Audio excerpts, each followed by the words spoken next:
안녕하세요. 딸을 위해서라면 뭐든지 할 수 있는 60대 엄마입니다. 유대인 속담 중에 이런 말이 있습니다. 신은 모든 곳에 있을 수 없어서 어머니를 만들었다. 라는 말이요. 자식들이 세상에 나온 후로부터 조금 더 안전하고 충만한 인생을 살 수 있도록 도와주는 게 부모의 역할이고, 그 중에서 어머니라는 존재가 갖는 특별함이 있다는 말이죠. 물론 어머니도 완벽한 존재가 아니라 이전에는 누군가의 자식이었고 그저 자식을 낳고 나서야 부모라는 역할을 얻게 되는 거죠. 그렇게 실수를 할 수도 있고 과도기를 거치고 거쳐서 자식을 한 사람으로서 제 몫을 해낼 수 있게 도와주는 겁니다. 하지만 부모는 은퇴 날이 잡히지 않는 직업이자 만기 없는 무한 적금이라는 말도 있잖아요. 아무리 자식이 크고 사회적으로 제 할 일을 찾아서 제 스스로 가정을 만들어내서 손을 떠난다고 해도 부모 눈에 자식은 수염이 하얘도 그저 첫걸음만 떼던 어린애와도 같겠죠. 본인도 다 자라서 부모가 된 자식에게도 무슨 일이라도 일어나면 바로 달려가는 게 부모의 본능인가 싶습니다. 젊어서부터 안 해본 일 없이 일해왔던 이유 단 하나, 바로 소중한 제 외동딸 때문이었죠. 애비의 빈자리를 한순간도 느끼게 하고 싶지 않아서 그 빈자리를 채워주기 위해서 무던히 노력했습니다. 딸은 본인 뜻으로 대학 진학도 포기하고 바로 일을 시작해서 괜히 미안한 마음도 있고 걱정이 되기도 했지만 절 닮았는지 성실하게 일해서 돈도 많이 저축했네요. 제 걱정은 모두 뒤로 한 채 서른 되기 전 본인이 모은 돈으로 가평에 닭발집을 열어서 어엿한 식당의 주인이 된 딸을 보면서 이제 제 일은 모두 끝났다고 생각했습니다. 하지만 딸이 오랫동안 혼자라는 게 아무래도 신경이 쓰였죠.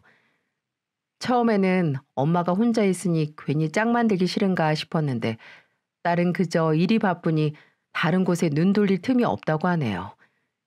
그러던 어느 날 예전에 함께 일적으로 만나서 친해진 친구를 만났는데 그 친구가 제게 이런 소리를 하는 겁니다. 진주 엄마, 진주 지금 만나는 사람 있어? 우리 애야 아직 소식도 없어. 아니면 나한테 말을 안 하는 건지. 에이, 진주가 만나는 사람 있으면 엄마한테 바로 말하지. 진주야 유명한 엄마 바라기잖아. 그래서 그런가? 진주가 통 남자 만날 생각이 없어 보여. 쉬는 날이면 늘 나한테 와 있고. 그러다가 또 뭐 생겨서 엄마한테 소홀하면 서운할걸? 아유, 그래도 좋으니까 누구 좀 제발 만나봤으면 좋겠다. 좋은 세월 낭비하지 말고.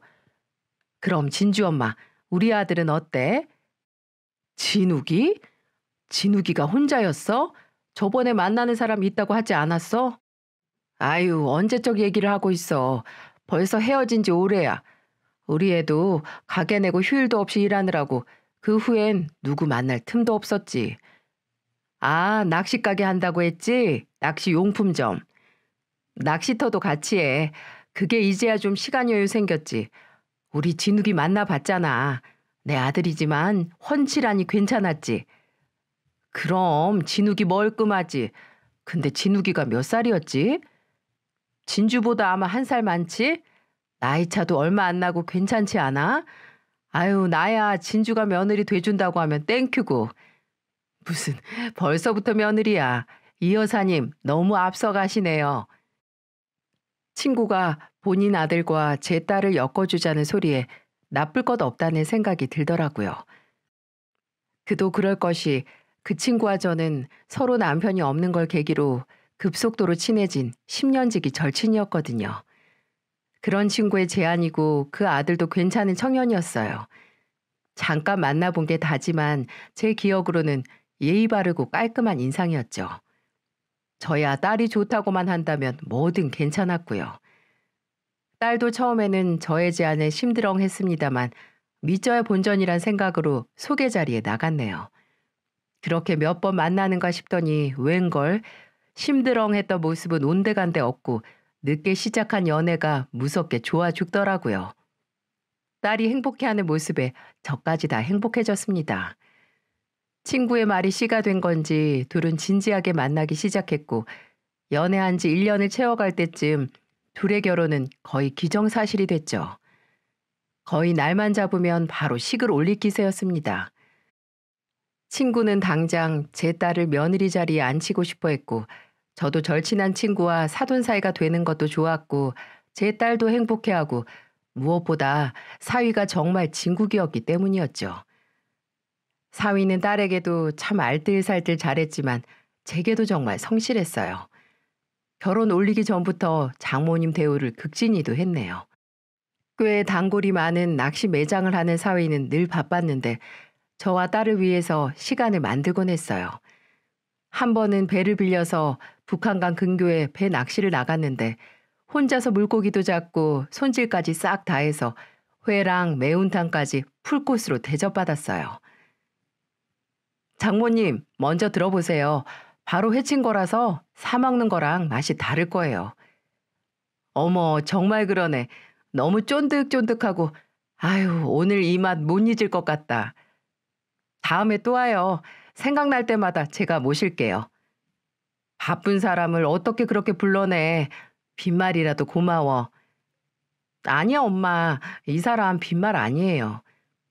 맞아요, 장모님. 저희 어머니 제일 친한 친구분이 장모님 되는 게 어디 흔한 일이에요? 진짜 운명인 거죠, 운명. 저 이 인연에 진심인 만큼 살뜰히 모실 거니까 앞으로 기대하세요. 이때까지만 하더라도 그저 결혼 전에 처가에 잘 보이고 싶어서 하는 이빨린 소리라고 생각을 했습니다. 말도 참 잘하고 다정한 사위에게 더 이상의 살뜰한 대우도 바라지 않았어요. 하지만 사위는 말은 그저 말뿐이 아니더군요. 그해 가을에 딸과 결혼식을 올리고 사위의 살뜰한 대접은 계속되었죠. 말한 것처럼 종종 저와 딸을 데리고 배 낚시를 나가기도 했고 이런저런 핑계를 대면서 제게 용돈을 쥐어주기도 했죠. 또 제가 술을 좋아하는데 딸도 주변 친구들도 술을 즐기는 사람이 없어서 외로워했거든요. 근데 사위가 생긴 이후로 그 외로움이 싹 가셨네요. 사위가 직접 제 술 친구를 자처한 겁니다. 비가 오는 날은 전화해서 장모님, 저 전통주 선물 들어왔는데 어떠세요? 비도 오는데 한잔 하시죠? 부침개 맛있게 부쳐주시면 제가 전통주 들고 찾아뵐게요. 또 눈이 오는 날이면 전화해서 장모님, 추운데 사께 따뜻하게 데워서 한잔 하실래요? 어묵탕에서 같이 먹어요. 또 더운 날에는 더운 날대로 장모님, 저 가족용 생맥주 기계 샀는데 한번 오세요. 옛날 통닭 시켜서 치맥하면 딱입니다. 딸은 사위 보고 나서 엄마의 술이 더 늘었다고 잔소리를 했지만 언제나 쉽게 부를 수 있는 술 친구가 생긴 건 좋더라고요. 딸도 투덜거리기는 해도 엄마와 남편이 서로 잘 지내는 모습을 보면 흐뭇해하기도 했고요. 아우, 술 들어가면 둘이 똑같아. 얼굴부터 목까지 시뻘개지는 거랑 목소리 커지는 거. 내가 엄마 닮은 남자랑 결혼했나 봐. 얘, 징그러운 소리 하지 말어. 저 시커먼 애랑 나랑 뭐가 닮았니? 저 봐, 술 마시면 발음 질질 새는 거. 저것도 똑같아. 엄마, 이제 그만 좀 마셔요. 벌써 몇 병째야. 아유, 장모님, 저랑 닮았다는 게 그렇게 창피하세요? 듣는 사이 서운하네요. 창피하다, 창피해. 주서방은 나랑 닮았다고 하긴 너무 시커멓잖아. 엄마, 내가 겉이 닮았다고 했어요? 속이 닮았지? 됐네요, 됐어. 속도 겉도 다 싫어. 장모님, 저랑 닮은 거 장모님께 더 이득 아니에요? 이렇게 젊은 총각이랑 닮았다는 거 칭찬이죠. 자네가 왜 총각이야? 유부남이면서. 그리고 내 나이가 어때서 그래? 100세 시대 이제 아주 반 조금 넘게 살았는데. 아, 그쵸, 그쵸. 그건 그렇죠. 장모님 나이가 어때서요? 아, 장모님 나이가 어때서 사랑하기 딱 좋은 나이인데. 아유, 사랑 그까이 거 필요 없네요. 술 마시기 딱 좋은 나이인데. 아유, 뭐해? 한 잔 더 따라봐. 엄마, 아우, 이제 그만, 그만. 사위가 생긴 후로는 늘 잔치였고 늘 축제였어요.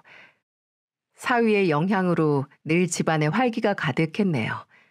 이때까지만 하더라도 참 사위를 잘 봤다고 생각했습니다. 즐거운 시간이 빠르게 지나간다는 건 참 맞는 말인 것 같아요. 즐겁지 않더라도 문제없이 순탄하게 지나가는 시간은 그 소중함을 눈치채기 전에 순식간에 흘러가더라고요. 딸과 사이사이에도 아들이 태어나서 저도 처음으로 할머니가 됐고 그렇게 태어난 손주가 벌써 9살이 됐네요. 딸의 눈을 똑 닮은 손주를 만나 장난감도 들려서 보내고 맛있는 거 먹이고 하는 게 삶의 즐거움이었습니다. 딸은 아이를 낳고 나서 대체 혼자서 본인을 어떻게 키운 거냐 이러면서 새삼 제게 참 고맙다고 하더군요. 지도 이제 부모가 되니까 부모 마음을 알게 된 거겠죠. 저는 그런 딸의 말에 그저 내가 내 욕심으로 세상에 널 태어나게 했는데 당연히 책임지고 행복하게 해줘야지 이렇게 답해줬네요. 딸도 아이를 낳은 후 어여시 부모로서 다시 태어나 이제 더 이상 제 손길이 필요 없다고 생각했을 때 일이 터지고야 말았습니다. 며칠 딸이 연락이 뜸해진 거예요. 평소 같으면 아무리 아이 키우느라 정신 없어도 하루에 한 번씩은 식사했냐고 문자 하나라도 남겼거든요. 심지어 연락이 뜸해지기 직전에는 평소보다 더 자주 연락을 했어서 제 걱정이 더 커진 것도 있었어요.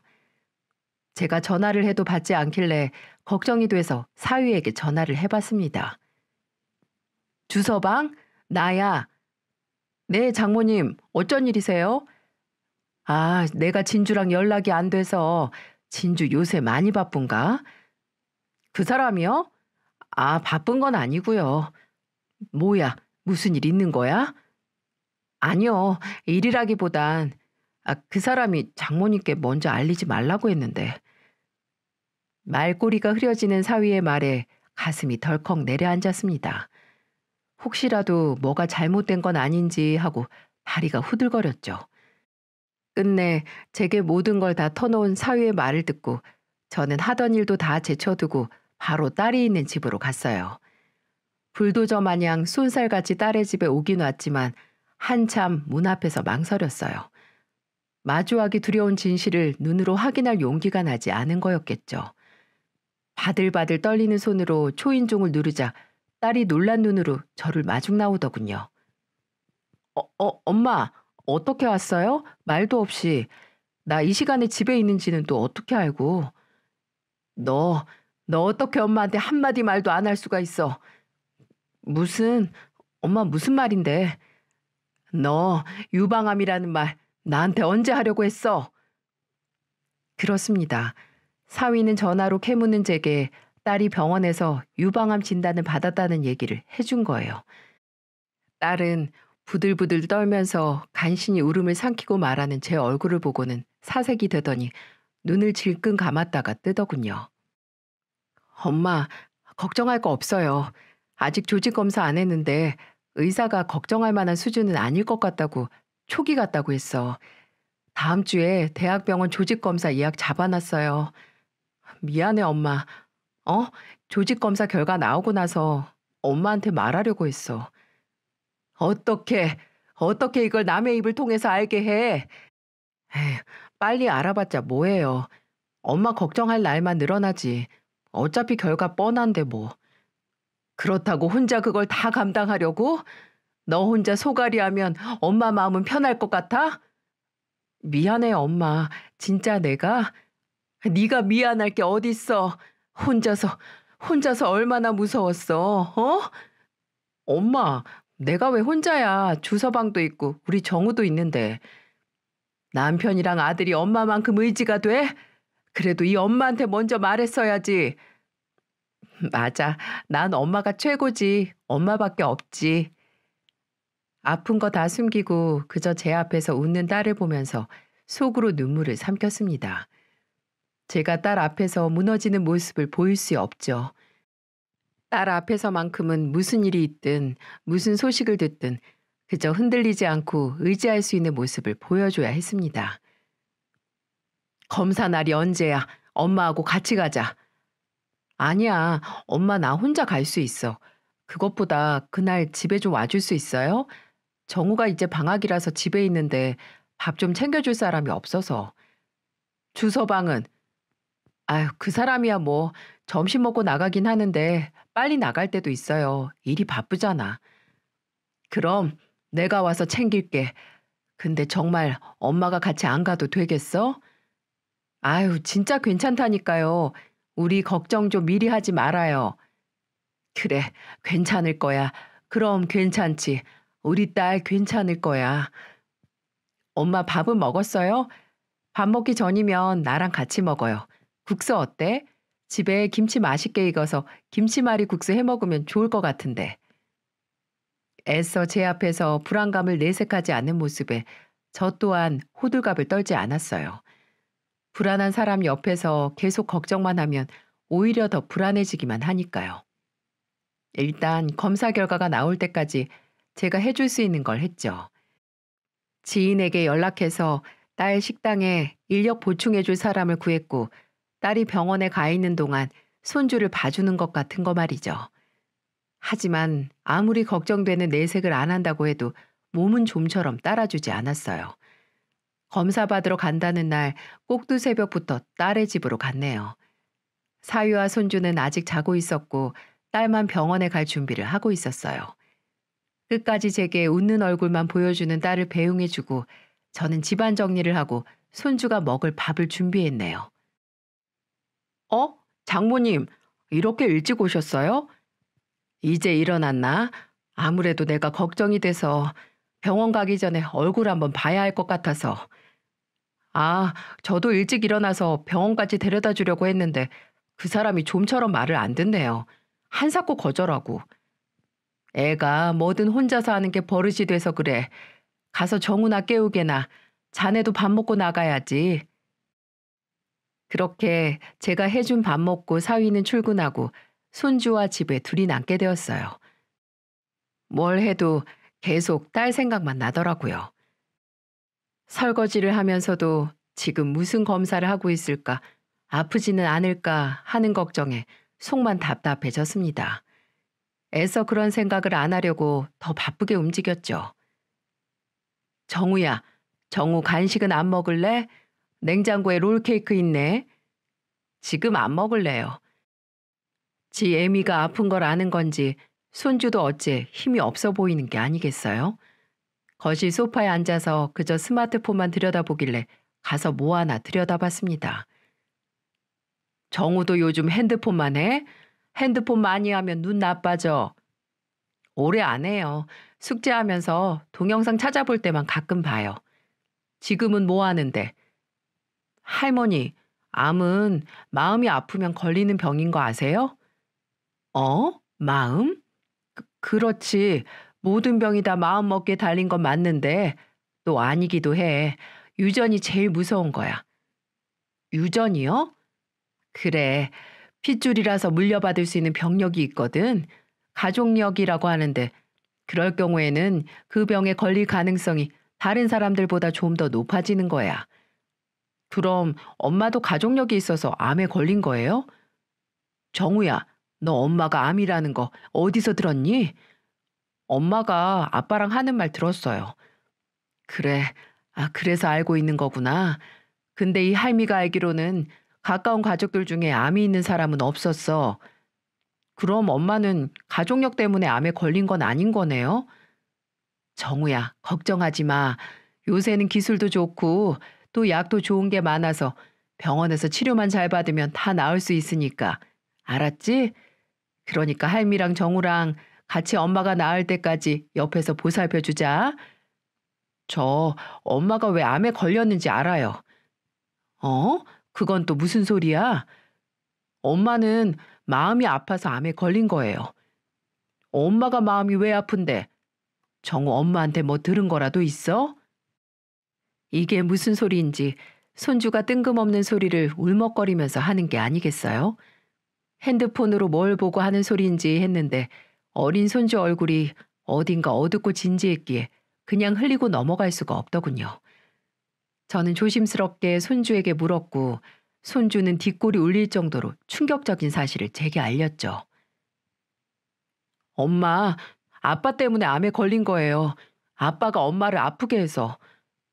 정우야, 그게 무슨 소리야? 아빠가 왜 엄마를 아프게 해?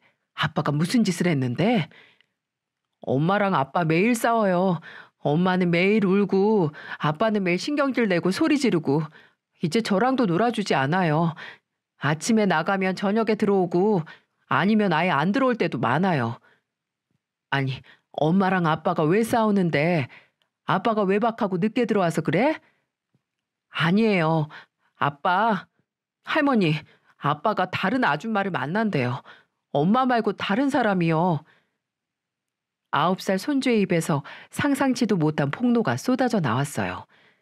어린 손주에게서 듣기엔 낯뜨겁고 그저 충격적인 말뿐이었죠. 정우야, 너 그거 누구한테 들었어? 누가 그래? 엄마랑 아빠랑 싸우면 매일 그 소리만 해요. 엄마랑 아빠는 제가 자는 줄 아는데 매일 아빠 고함 소리에 잠에서 깨거든요. 그래서 거실로 나오면 안방에서 엄마 우는 소리가 들리고 아빠가 매일 엄마를 그렇게 울려서 엄마가 아픈 거예요. 정우야, 엄마랑 아빠랑 대체 무슨 소리를 하든? 손주는 주저하다가 제게 핸드폰을 내밀었어요. 이거 저번에 안방 앞에서 제가 녹음했어요. 엄마랑 아빠가 싸우는 소리. 이렇게 어린애가 싸움 소리를 녹음할 정도로 대화 내용이 심각했나 보구나 하는 생각에 그 녹음을 듣기가 망설여졌어요. 하지만 홀린 듯이 재생시켰죠. 그리고 재생되는 낯익은 목소리가 싸우는 소리를 들으면 들을수록 눈앞이 새빨갛게 물드는 걸 느꼈습니다. 목소리 좀 줄여. 정우 깨. 네가 내 속 긁지만 않으면 내가 목소리 높일 일 없어. 너나 조용히 해. 오늘은 또 어디 갔다 왔니?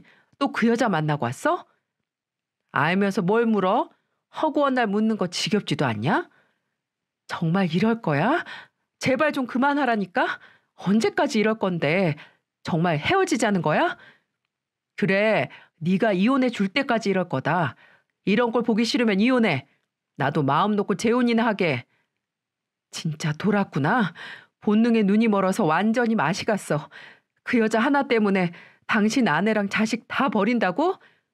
그래, 그러니까 제발 나 좀 놔주라. 어?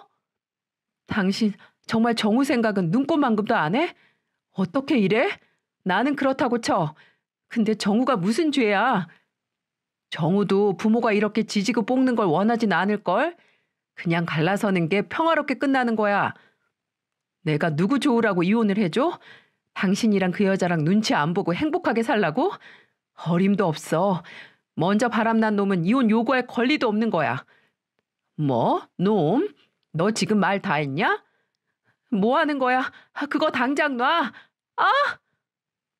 그리고 뭔가 집어던지고 깨지는 소리가 들렸고 그 소리를 들은 제 가슴 속에서도 뭔가가 쨍그랑하고 깨지는 것만 같았습니다. 정우야, 혹시 아빠가 엄마를 때리니? 때렸어? 제 물음에 손주는 그저 닭똥 같은 눈물만 흘렸고 그 눈물이 대신 답을 해줬습니다. 애지중지 키운 딸이 사위의 외도와 폭언, 심지어 폭력까지 당하면서 살고 있었다니. 또 그걸 몰랐다는 죄책감에 머리가 다 새하얗게 질리더군요. 이런 일을 벌이고 있으면서 제 앞에서는 그저 장모님, 사람 좋은 척 했던 게 모두 가증스럽게 느껴졌어요. 오늘 아침만 하더라도 제가 지은 밥으로 든든하게 배 채우고 나간 놈이 내 소중한 딸을 함부로 대하고 있었다니 눈앞이 핑 돌았습니다. 이런 폭언을 들으면서도 어떻게든 사위의 마음을 돌리려고 하는 딸의 목소리에 한 번 더 억장이 무너지더군요. 그제서야 딸의 연락이 뜸해지기 전 제게 했던 말들이 떠오르더군요. 그건 모두 전조 증상이었던 겁니다.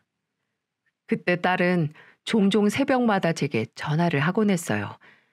새벽잠이 없던 제가 전화를 받으면 딸은 힘이 없는 목소리로 말했죠. 엄마, 아빠는 어땠어요? 아빠는 좋은 남편이었어? 얘가 오밤중에 전화해서 무슨 말이야? 그냥 궁금해서 우리 아빠는 어땠냐니까요? 그냥 그 시대 양반이었어. 특별할 것도 없었고. 제 엄마 걱정해서 아빠 얘기는 꺼내지도 않던 애가 갑자기 이런 질문을 하니 의아하게 생각되었죠. 그럴 때마다 무슨 일이 있냐고 물어도 없다고, 그냥 일이 힘들다고만 할 뿐이었고요. 엄마, 난 엄마밖에 없어. 내 편은 엄마뿐이야. 얘, 주서방 들으면 서운하겠다. 아니야, 날 진짜 사랑하는 건 우리 엄마뿐이에요. 엄마, 나 엄마 너무 사랑해. 알죠? 어? 엄마도 내 마음 다 알지? 그래, 다 알지. 엄마 말고 또 누가 알아? 엄마는 내가 뭘 하든 어떤 모습이든 늘 사랑할 거죠. 어? 그래, 네가 바퀴벌레 모습을 한다고 해도 사랑할 거다. 이제 됐니? 우리 엄마 너무 웃겨. 엄마, 진짜 사랑해요. 나 엄마 때문에 살아. 이 모든 말들이 딸이 제게 도움을 요청하는 거였다는 생각에 심장이 저미듯이 아려왔어요. 안 하던 애교와 투정 모두 딸이 제게 하는 구원 요청이었던 거죠. 옆에 있는 손주 때문에 그 자리에서 당장 핸드폰을 내던지면서 쌍욕을 지르지 못했지만 저는 다짐했어요. 내 딸이 내 손주가 당한 만큼 그 빌어먹을 놈에게 되갚아 주겠다고요. 복수를 다짐한 에미에게는 더 무서울 것도 없었습니다. 저는 일단 손주에게 말했어요. 정우야, 혹시라도 엄마랑 아빠가 또 싸우면 이젠 그냥 방 안에 있어. 이 할미가 다 해결할 테니까. 어? 너무 걱정 마. 할미가 다 알아서 할게. 이 대화는 우리 둘만의 비밀로 하자. 엄마랑 아빠한테는 절대 말하지 말고, 어? 그리고 손주에게서 그 녹음된 걸 받았어요. 사이가 바람을 피우고 있다는 증거를 챙긴 거죠. 초저녁이 다 돼서 검사를 하고 돌아온 딸에게 따로 아는 척도 하지 않았습니다. 딸은 지금은 그저 치료에만 전념할 수 있게 하고 싶었어요. 당장 사이가 찍소리도 못하게끔 하기 위해 일단 사람을 구해 사위의 뒤를 밟았습니다. 사위의 확실한 바람 현장을 잡은 증거를 모았어요. 그리고 고작 그런 걸로만 괴롭게 하지 않을 작정이었어요. 주변 사람은 물론이고 사위가 얼굴을 들고 다니지 못하게 만들어주고 싶었죠. 일단 사돈, 아니 저의 절친한 친구를 먼저 손봤습니다. 본인 자식이 바람을 피우고 아내에게 폭력까지 쓴다는 걸 알려야죠. 하루 나를 잡고 한 번에 다 해치우겠다고 마음먹었어요. 바로 친구가 일하는 식당으로 갔습니다. 어머 사돈, 여긴 어쩐 일이야? 말하고 오지 그랬어. 아, 밥은 먹었어? 뭐라도 말아줄까? 뭐 얻어먹으려고 온 거 아니야. 네 아들 새끼가 인간 말종이라는 거 알려주려고 온 거야. 뭐? 지금 그게 무슨 소리야? 인간 말종? 지금 말 다 했어? 이거나 좀 보고 열을 내던지 해. 나중에 쪽팔려 하지 말고. 저는 지 아들 욕한다고 얼굴 벌개진 친구에게 사진 뭉치를 집어 던졌습니다. 의뢰에서 받은 사위의 외도 현장이 찍힌 사진들이었어요. 아들이 외간 여자와 손잡고 팔짱 끼고 여기저기 놀러 다니면서 희낙낙하는 모습을 눈으로 확인하라고 줬습니다. 식당 바닥에 깔린 수십 장의 사진으로 식당에 있던 손님들은 물론이고 일하는 직원들까지 수군거리기 시작했어요. 이게 다 뭐야? 이게 진욱이야? 진주 엄마, 난 몰랐어. 난 진욱이가 이러고 다닐 줄은. 아무리 지 자식 속을 몰라도 어떻게 이딴 놈을 나한테 감히 내 딸한테 소개시켜 줄 수가 있어? 아니 내가 이럴 줄 알았나?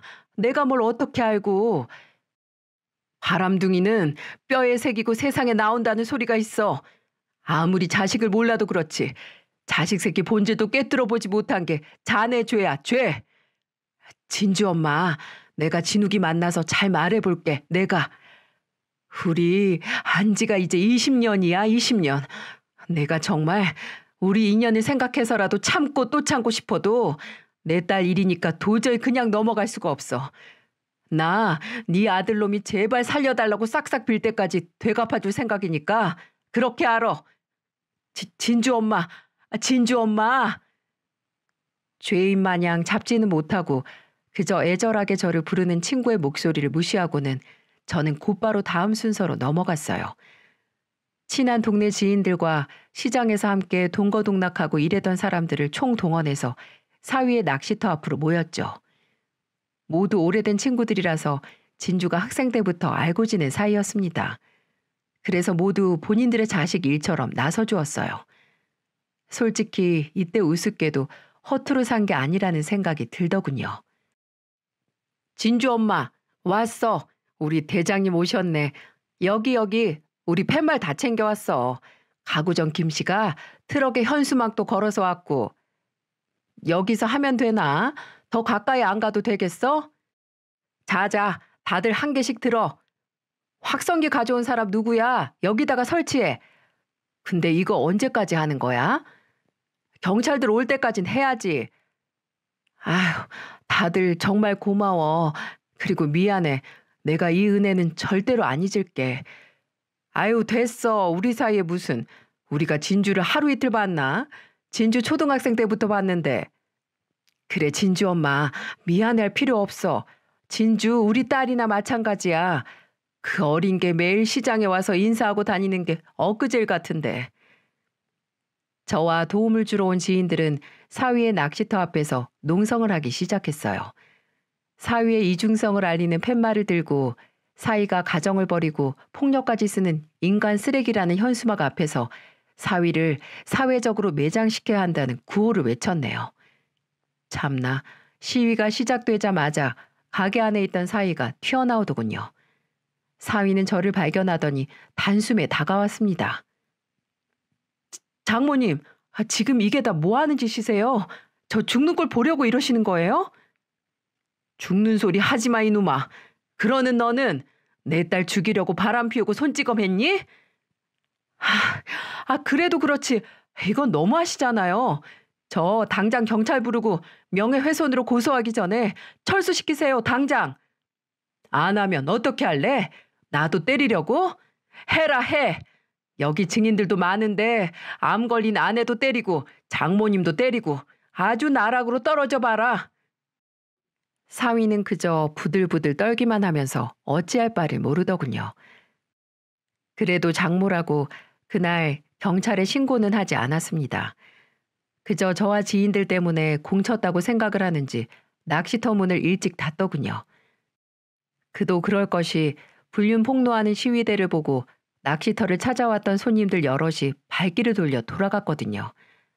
장모라서 차마 신고를 못한 건지 일을 크게 만드는 게 무서워서 그런 건지 어차피 경찰이 와도 저는 멈출 생각이 없긴 했지만 당장 신고를 안 한 게 의외이긴 하더라고요.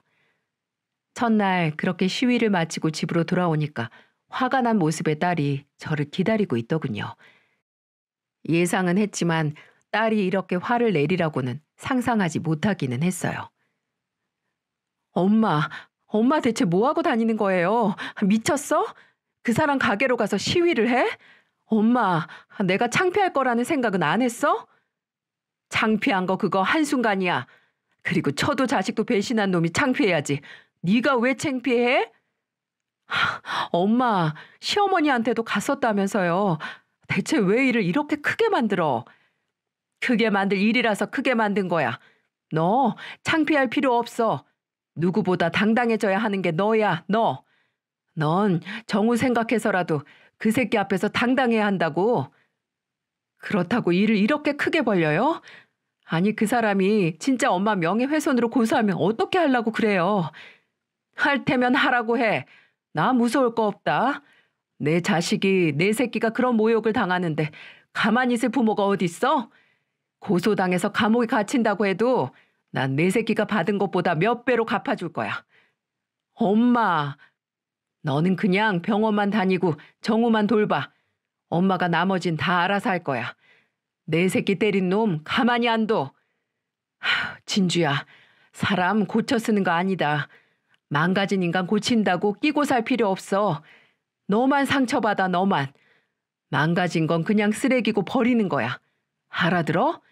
혼자 자식 키울 생각에 지레 겁먹고 자존심 버리는 짓 하지 마. 나 너 그렇게 약하게 키운 적 없어. 엄마, 그래도 내가 해결할 시간을 줘야 할 거 아니에요. 그래, 넌 네가 해결할 수 있는 거 해결해. 나머진 네 엄마가 하니까. 제 단호한 말에 딸은 한동안 입을 다물고 있다가 가버렸어요. 그 뒷모습을 보니 조금 후회가 되긴 하더군요. 딸도 이제 아이가 있는 어른인데 먼저 해결할 시간을 주지 않은 건 아닌가 하는 생각에 걱정이 밀려 들어왔어요. 감정이 먼저 앞선 건 확실하지만 당장 딸이 당한 게 있으니 가만히 있을 수가 없었으니까요. 그 다음 날, 다다음 날에도 어김없이 지인들과 함께 사위의 가게 앞으로 출석 도장을 찍었습니다. 어느새 그 주변 일대로 사위의 낚시터는 불륜남이 운영하는 가게로 소문이 나 있었죠. 사위도 예상을 했는지 어느 순간 가게 문도 안 열고 기다리고 있더라고요. 장모님, 정말 계속 이러실 거예요? 제가 제발 부탁드릴게요. 이제 그만하세요. 알았으니까 그만하시라고요. 자네가 뭘 알았는데. 그 여자하고도 헤어지고 그 사람한테도 사과할게요. 저 진짜 반성하고 있으니까 제발 그만 좀 해주세요. 난 네가 그년하고 헤어지고 진주랑 다시 잘해보라고 이런 짓 벌린 거 아니야. 그럼 대체 뭐 때문에? 네 놈 괴롭히려고 이런다. 네가 내 딸 괴롭혀서 몸에 암세포 생기게 만든 것처럼 나도 내 자식 당한 만큼 되돌려주려고 이러는 거야. 장모님 진짜 이러시면 저도 이제 안 참아요. 당장 경찰 부르고 장모님도 이 사람들도 죄다 허위사실 유포, 명예훼손 영업방해죄로 모조리 고소할 테니까 그렇게 아세요. 해라 해. 안 무섭다 이놈아. 네가 그 고소장 쓸 때 나는 내 딸 때렸다고 경찰에 고발할 거라고. 너랑 노란한 그년도 상간녀 소송으로 괴롭게 만들어줄 거니까 네 마음대로 해. 진짜. 우락부락한 얼굴로 씩씩거리는 모습에 조금이라도 속이 뚫리는 것 같았어요. 그런데 그때 익숙한 차 한 대가 앞에 와서 서는 게 아니겠어요? 사위가 철수하게 만들 사람을 불렀나 했는데 차에서 내린 건 다름 아닌 제 딸이었습니다. 진주야, 여보. 딸의 등장으로 주변 사람들이 모두 술렁거리기 시작했어요. 아니 진주야, 여긴 왜 왔어? 여보, 장모님 좀 어떻게 해봐. 어제 집에서 말했잖아. 나 그 여자하고 헤어진다니까? 당신도 나 용서해주는 거 생각해 보겠다고 했잖아. 어? 아휴, 진주야. 이놈이 헤어진다고 다시 잘해보자고 하든? 제발 장모님하고 저 웃기지도 않는 시위대 좀 해산시켜줘. 나 장사를 해야 당신이랑 정우가 먹고 살지. 안 그래? 내가 다 잘못했어. 내가 죽일 놈이야. 그러니까 짝! 비굴하게 딸을 설득하던 사위의 얼굴이 옆으로 돌아갔습니다. 묵묵하게 있던 딸이 사위의 얼굴을 사정없이 때린 거예요. 나 당신하고 안 살아. 이제 끝이야. 내가 그렇게 정신 차리러 갈 때 무시하더니 고작 장사 안 될까봐 태세 전환하냐? 조금이라도 당신한테 희망을 품은 내가 미련했던 거지. 여보, 당신... 엄마 말이 맞아. 사람은 고쳐 쓰는 게 아니야. 쓰레기는 고쳐서 쓰는 게 아니라 버리는 거고 당신은 재활용도 안 되는 쓰레기니까. 너 같은 인간이랑 참고 지금까지 산 게 넌더리가 난다. 혹시라도 딸이 사위를 용서해 줄까 걱정했었는데 그 걱정이 무색해질 정도로 딸은 정신을 차리고 마음을 다잡은 모습이었죠. 이거면 됐다는 생각이 들더군요. 딸이 쓸데없는 희망을 버리고 제 스스로 홀로 선다고 선언하는 걸 제 눈으로 똑똑히 확인했으니 다 됐다는 기분이 들었습니다. 저는 지인들을 철수시키고 딸을 데리고 집으로 왔습니다. 사위는 끝까지 고소하겠다고 저희 등 뒤에 대고 소리를 질렀죠. 제 집으로 돌아와 딸애와 많은 이야기를 나눴습니다. 딸애는 저와 얘기하기 전만 하더라도 손주 생각에 끝까지 사위를 잡으려고 했다고 해요. 엄마, 나 솔직히 이혼하기 무서워요. 평생 이혼했다는 딱지 달고 사는 것도 싫고 우리 정우 아빠 없는 애 만들기도 싫어. 근데 나도 아빠 없는 애잖아. 나도 아빠 없이 엄마 아래서 이렇게 잘 컸는데 나도 엄마처럼 정우가 아빠 빈자리 평생 느끼지 않게 키울 수 있겠다는 생각이 들었어요. 엄마가 혼자서 날 어떻게 키웠는데 나 스스로 내 가치를 떨어뜨릴 수 없잖아요. 딸의 솔직한 말이 제 가슴을 울렸습니다. 솔직히 이전만 하더라도 제가 뭔가 잘못했기 때문에 딸이 이런 일을 겪은 건 아닌가 하는 죄책감이 있었거든요. 제가 먼저 알아채지 못하고 방지하지 못했기 때문에 이런 일이 일어난 거라는 생각에 괴로워했는데 딸이 저렇게 용기 내는 모습에 그 죄책감이 싹 날아가는 기분이었어요. 이후로 사위라는 인간은 저를 고소한다는 빌미로 계속해서 딸에게 연락을 해왔습니다. 먼저 이혼하자고 난리쳤던 게 누군데 이제 와서 협박까지 해가며 붙잡으려고 하는지 도통 제정신인 상태로 이해를 못하겠더라고요. 이미 저는 경찰 고소까지 각오를 하고 질렀던 일이기에 딸에게 신경 쓰지 말고 이혼 소송 준비를 하라고 했습니다. 하지만 정말 상상도 못할 일이 일어났어요. 며칠 뒤에 사위가 제게 걸었던 명예훼손 고소가 취하된 겁니다. 설마 딸이 사위와 합의를 한 건가 싶어 물으니까 딸도 모르는 일이라고 하더군요. 사위의 마음을 돌린 건 바로 사부인 저의 절친한 친구였어요. 친구는 제게 마지막이라는 말과 함께 한번 만나자고 제안해 왔어요. 인적이 드문 카페에서 20년 지기 절친이자 이제 곧 전 사돈이 될 친구를 마주했어요. 진욱이한테는 내가 말했어. 너도 잘한 게 없으니까 고소 취하라고. 왜 그랬어? 어차피 이제 얼굴 볼 사이도 아닌데. 진주 엄마 말대로 우리가 어떤 사이였는데 내가 마지막으로 할 수 있는 거라곤 그것뿐이지. 아들 잘못 키운 사죄의 뜻이라고 생각해줬으면 좋겠어. 진주한테도 내가 너무 미안하다고 전해주고. 그래, 일이 이렇게 끝나서 나도 유감이야. 어디서 뭘 하든 잘 살았으면 좋겠어. 진주 엄마도 잘 살아. 진주랑 정우랑. 사위였던 짐승만도 못한 놈 때문에 제 딸의 결혼 생활과 제가 20년간 일궈온 친구 관계가 모두 파국을 맞이하고 말았어요. 분명 씁쓸하고 서글프긴 했지만 그저 내 딸 인생 구제한 대가라고 생각하고 말았네요. 과거로 돌아가 일을 바로잡을 수는 없지만 과거에서 교훈을 배울 수는 있으니까요. 제 친구에게서 무슨 말을 들은 건지 사위는 위자료와 함께 합의 이혼을 제시해왔습니다. 딸은 단독 양육권을 대가로 합의를 했고요. 사위와는 합의 이혼을 했지만 상간녀 소송은 진행했어요. 사위와 바람이 난 여자는 알고 보니까 사위 낚시터가 있는 곳에서 멀지 않은 곳에 호프집을 운영 중인 사람이었더군요. 그러니 제가 벌였던 시위도 모두 지켜보고 있었던 거죠. 그 여자는 본인 가게를 지키기 위해서 합의하겠다는 의사를 밝혀왔고 딸은 많지 않은 위자료를 받고 합의를 해줬습니다. 사위의 가게는 얼마 안 있어 문을 닫았고 경기도 외곽에 창고형 낚시가게로 이전했다는 말을 전해 들었어요. 불륜남이 하는 가게라는 오명을 지우기 쉽지 않았겠죠. 딸은 제가 사는 곳에서 멀지 않은 곳으로 손주와 함께 이사를 했습니다. 지금은 마지막 항암 치료를 하고 2달이 지났네요. 항암 주사를 맞느라 머리카락이 좀 빠지긴 했지만 건강 회복을 위한 대가로는 껌값이라고 딸은 말하더군요. 이혼 전에 자신만만했어도 이혼 과정 중에서 많이 힘들어하긴 했는데 지금은 많이 회복을 했습니다. 종종 이혼 얘기를 하면서 웃을 수 있는 정도까지 괜찮아졌네요. 엄마, 딸은 엄마 팔자 닮는다고 하잖아. 어머, 그래서 너 혼자 된 게 이 엄마 탓이라고 하려고? 아니, 난 엄마 팔자 닮은 게 좋아요.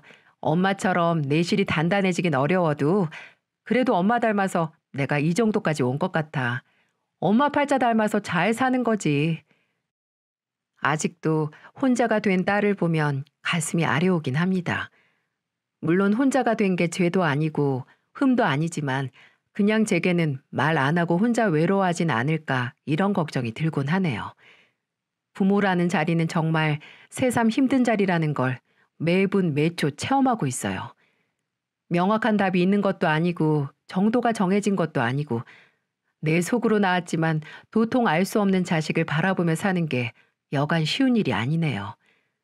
어떤 때는 불같이 감정이 치밀어서 자식을 위해 물불 가리지 않게 되다가도 어느 순간 물 먹은 스펀지 마냥 내가 잘못한 건 아닌지 싶은 우울한 감정이 밀려오기도 합니다. 하지만 그렇게 힘들게 가꾸고 만들어 온 관계이니만큼 제게 행복을 주는 것도 맞는 말이죠. 대체 언제쯤이면 부모로서 뭐든 의연해질 수 있을까요? 아마 절대 그런 날은 오지 않겠죠? 그래서 부모 노릇이 더 어려운 거고요. 청춘은 퇴색하고 사랑은 시들고 우정의 나뭇잎은 떨어지기 쉽지만 어머니의 은근한 희망은 이 모든 것을 견디며 살아나간다는 말이 있잖아요. 세상의 그 어떤 관계, 그 어떤 감정보다 질기고 오래가는 게 바로 어머니의 마음이 아닌가 싶습니다.